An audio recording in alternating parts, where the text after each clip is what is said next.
Hey guys, Anime Gypsy here with another anime classics review. This time I am reviewing Princess Mononoke, aka Mononoke Hime. And this anime is considered one of the best Miyazaki animes of all time. In my perspective, the average Miyazaki anime rating is a 9 out of 10. This anime is no exception. It's a straight 9 out of 10. Great anime, a great watch, a great basically something good to fill up your time. And this anime really does discuss important questions. But before all that, let's discuss the voice actors, the people behind the screen, the people that make this art possible, aside from Miyazaki, the great creator of Princess Mononoke. Now, notable actors in my perspective from the dubbed standpoint are the actors for Okuto, the boar, and the actor for Ibushi. Now, the actor for Okuto is Keith David, who played Dr. Fessler in Princess and the Frog. Very notable role for a movie that I was told was pretty big. Now, Ibushi was played by Mina Driver, who played Jane Parker in Tarzan. Now, that came as a big surprise. That came out of nowhere. That was something that I was just I didn't even look for famous actors that played in those casts. I just looked at the voices that I liked, and I was surprised that a voice from my childhood also acted Ibushi from Princess Mononoke. Now, Japanese cast, there are two voices that are very notable in my perspective. The voice for Mononoke and the voice for Moro. Now, the voice for Mononoke is played by Yuriko Ishida, and I couldn't find any other credits for Monoko Ishida in terms of animation, so I wonder if she was a one-hit wonder. And if she was, she played that one hit pretty damn well. So congratulations for her and her contribution to the animation medium and the arts in general, actually, because this is a priceless piece of art, just like every single Miyazaki movie. Just keeping it real. So thank you very much, Yuriko Ishida. Now, Moro is played by Akihiro Miwa, who she actually played Arceus in Pokemon, one of the more famous Pokemons. And from my understanding, Arceus is supposed to have a voice that transcends gender, which is something I honestly didn't see with Moro. Moro, so it just shows you the range she had, basically, is what I'm trying to say. Now, that aside, voice acting aside, we will first talk about gender and then culture and nature. Now, in terms of gender, and there's an actual trend, they actually intertwine. Gender and nature and culture intertwine because gender at times is associated with nature and culture depending on the gender of said individual, but that will come in later. So first of all, gender. Let's first talk about the Taoist perspective on gender. In Taoism, there is yin and there is yang, and yin and yang are associated with gender. Yin is the feminine association, and yin is also associated with stillness. And this is the thing. Lao Tzu actually says that females will always get the better of the males through stillness. And basically, what he's trying to say here, that stillness, just watching and being patient, so to speak, because patience comes with stillness, as well as inaction, as well as basically haste is the opposite of stillness. So he's basically saying that being hasty is a problem. It causes this, that, and the other. There's no clarity, basically. And the male is associated with the yang, which is associated with action. Now, yin and yang are both needed and exist in each individual and create their personality. But one is more associated with the female, which is yin, and yang is more associated with the male. The interesting thing is Miyazaki is trying to tell us in this movie that is not necessarily the case, because Ashitaka, the main character of this movie, who is a male, I would argue has more yin than Ibushi and then Mononoke. the two big female characters, the opposite sides of the spectrum, basically. They are opposite sides of a spectrum in which he is in the middle and he is patient. He's able to see through everything. This is the thing about Mononoke. Princess Mononoke, Mononoke Hime, she acts, she doesn't think. As opposed to Ibushi, who probably thinks through something 6, 7 times before actually doing something. So again, this is something to show you that Miyazaki, who is, by the way, a very big feminist, a very well-known feminist, basically trying to tell us that, gender does not necessarily judge who you are, either as a male or a female. So in this case, the male, because he is not bound by his gender, is able to outmatch the females in this particular scenario. Now, in terms of nature and culture, the international consensus, and I'm saying this, because it's something that exists in pretty much almost every culture, the females are associated with nature, while the males are associated with culture. And it is this association that Miyazaki tries to break, and basically Miyazaki's like, not really. First, in the very beginning of the movie, we get how should I say this? There are two characters we're introduced to in the beginning of the, well, not the very beginning, but beginning to the mid-ish beginning section. There are two characters we are introduced to that symbolize the two aspects of nature and culture. Now, culture itself could be divided into two sections: the alteration of nature and politics and philosophy and all that jazz. Now, the politics and philosophy part of culture was, at the very beginning, displayed by Ashitaka, who basically chops off his top knot, which is basically a very cultural symbol that basically deals with status, which deals with honor and all of that. Basically, to do something like this would be unthinkable. It would be like, cutting down your honor. But the reason he was doing this is because he had to move on. He had to transition to another location in order to do this, that, and the other. So it's a part of the flow of, I have to do this, I have to move on, I have to go on, which is part of nature. So I'm going to cut my top knot off, which is a symbol of culture, and I'm going to head in with the flow, I'm going to head in with nature, and so on. Now, the other is a female, Princess Mononoke, who seems primitive and barbaric, which is an association of nature, and is very violent, which is, in some cultures, especially, in Hindi culture, there is this concept called Shakti, and Shakti is natural energy that exists all over, but its primary origin is the female, because the females are what create energy in Hindi tradition, and it's the job of the male to control the Shakti of the female. Therefore, if a male is absent and the female goes wild, then you have violence, you have unfeminine action, and that's kind of what we're getting with the first interaction we see with Princess Mononoke and Ashitaka, in which you literally see her doing things that you wouldn't associate in modern time as being like pretty feminine, like sucking the blood out of her mother, Moro, and all that stuff. So in my perspective, from what I'm seeing so far, Miyazaki is playing with the concepts of nature and culture as well as gender. Now, again, he is a well-known feminist, and this is something that he most definitely does know, because someone with a educational level like Miyazaki would definitely know the natural stereotypes about women and men in the international spectrum, and it's something that we always see brought up in the movies, but this is the first time we're addressing nature as it relates to gender and culture as it relates to gender.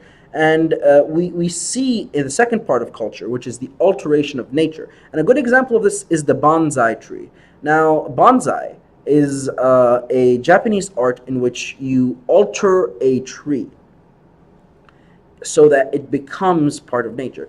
Bonsai is basically a cultural phenomenon because it is the alteration of nature. However, if you left that tree to grow without altering it, it becomes nature. So basically, what we have here is the earth.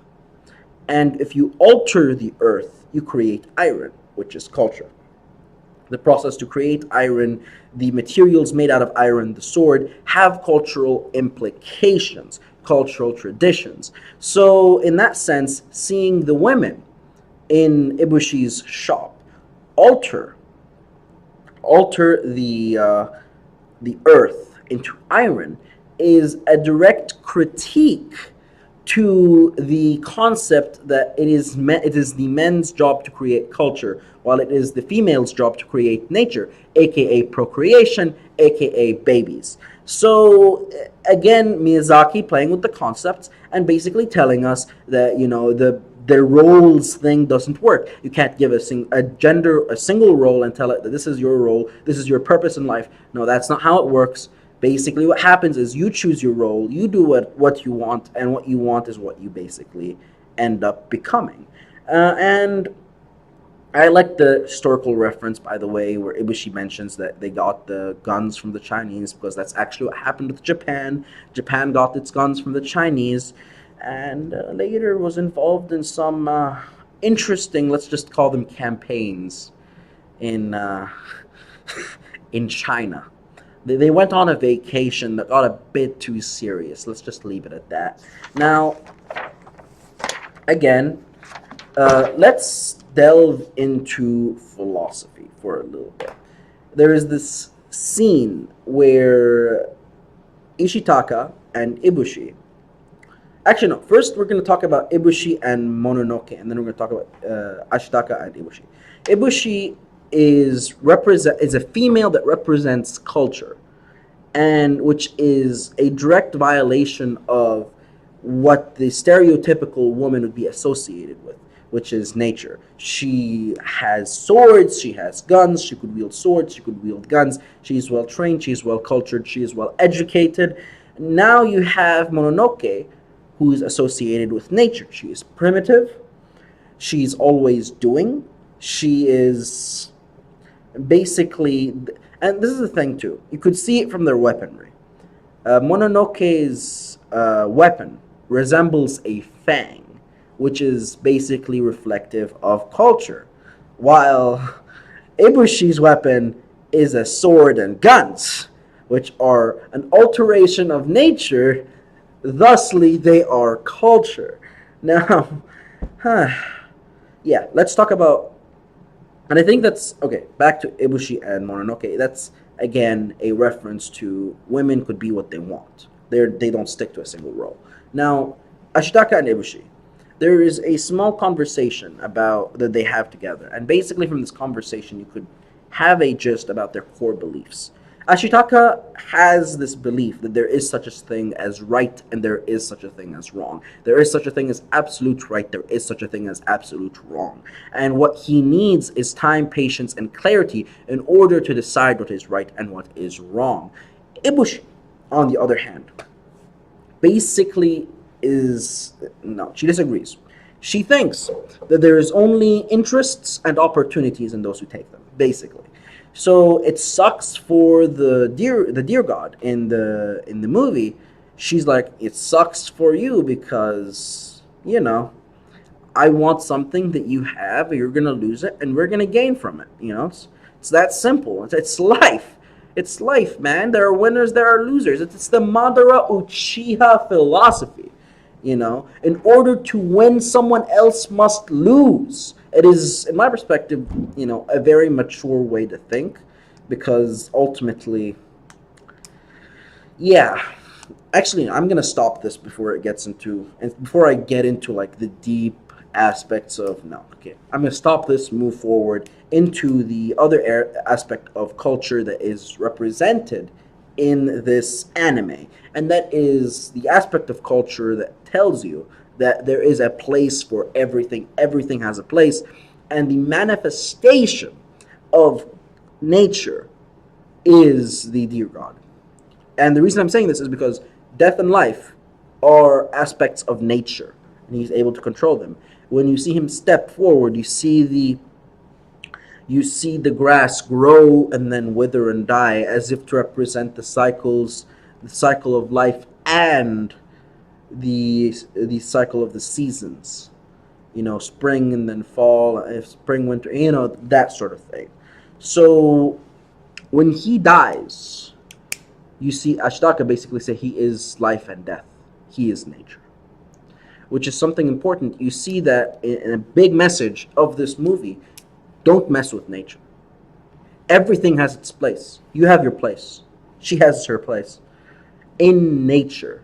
However, you as the individual, you as a gender, do not have your place. You could do whatever the heck you want.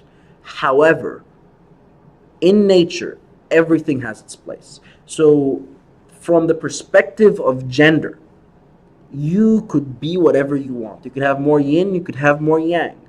You could be more closer to nature, you could be more closer to culture. It does not matter what your gender is. This is basically what Miyazaki is telling you. However, when it comes to nature, watch out. This is delicate. This is something that you must preserve, and everything has its place. Do not mess with it. It contains life, it contains death. No messing.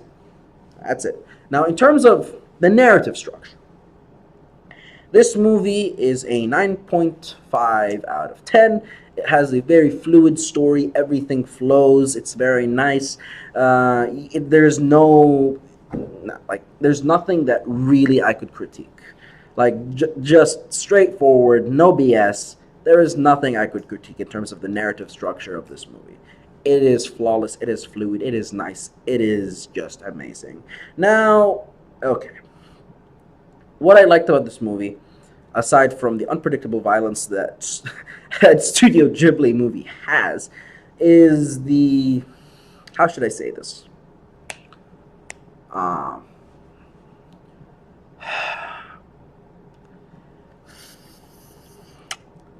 I keep forgetting what it was.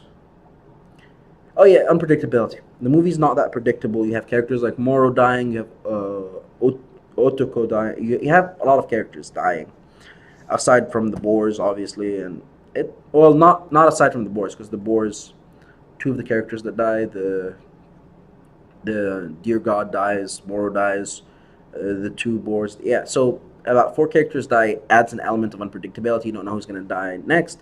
And the ending is nice because it's not the "and they lived happily ever after." Oh, the end. No. Miyazaki is beyond this rubbish. Miyazaki is like, okay, so this is what's gonna happen, okay?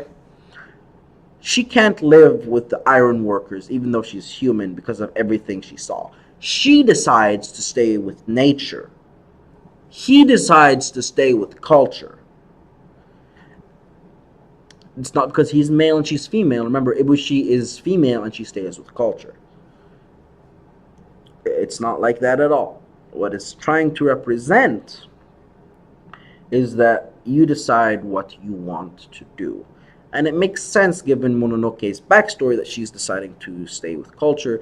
But there's a little hint. They're going to meet each other. And there's going to be something there. I'm not saying they're going to do the dirty and leave, but I'm saying that I smell a romance. I'm not saying make a sequel about this romance, but I smell a romance. And just a whiff of romance is all you need for the ending. It is all you need. You don't need an in-depth analysis. You don't need a sequel. Leave it be. Leave the viewer to ponder. Just let the viewer ponder what's going to happen with his or her imagination. That's what I like about the ending. Now, if you like this video, please leave a thumbs up. You've been a champ, lasting all 19 minutes of this video. If you think it's a waste, then I'm sorry for wasting 19 minutes of your life. But, you can't take back what I just took, so sucks for you. If you enjoyed them, 19 minutes well spent. And until next time, guys, this is Anime Gypsy, and I'm out. See you guys later. Bye.